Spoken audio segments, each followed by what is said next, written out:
I discussed this past Sunday that even though David sinned, he was used by God. But we kind of skipped over Bathsheba, the woman who was sinned against. Now, oftentimes when sins are perpetrated against us, we can feel even more irredeemable. We can feel impure, less than, subject, enslaved to the very things and the very people that have harmed us. It can be difficult to imagine being defined by Christ when there's such a deep trauma in our lives. It can be a weight that we carry around, shaping our thoughts and feelings about people, the world, and maybe even about God. It can cause us to walk with a sort of a spiritual limp, so to speak. And if this is you, it can be difficult to think that God could ever love me.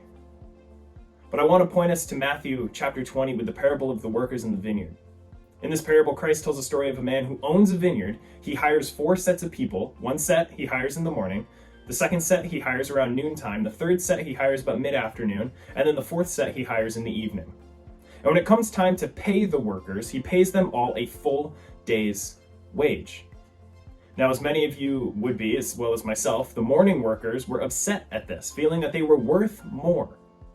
But Christ says this in Matthew chapter 20, verses 14 and 16. He says, "I want to give the one who was hired last the same as I gave you."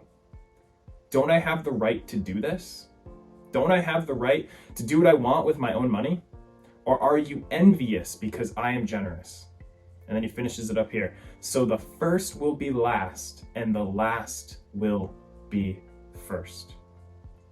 Now, this should give us an excuse to praise God, that no matter what we may feel we are worth, God feels we are worthy of his love. The money in this parable isn't about money. It's a metaphor for God's love and provision. He gives freely to all who come to him, who work on his vineyard. So, maybe you're coming to God with baggage, or maybe you're coming to God with nothing at all. It doesn't matter. He still loves you. You are worthy of his love, and he can use you to do his work in this world. Now, going back to the story of David and Bathsheba in Matthew 1, chapter 1, we read that Jesus comes from the line of David through his son Solomon. Do you know who Solomon's mother was? Bathsheba. God loved her and still used her to bring about the Messiah as well. And he can still use you. His love is not fair. And praise God that it's not.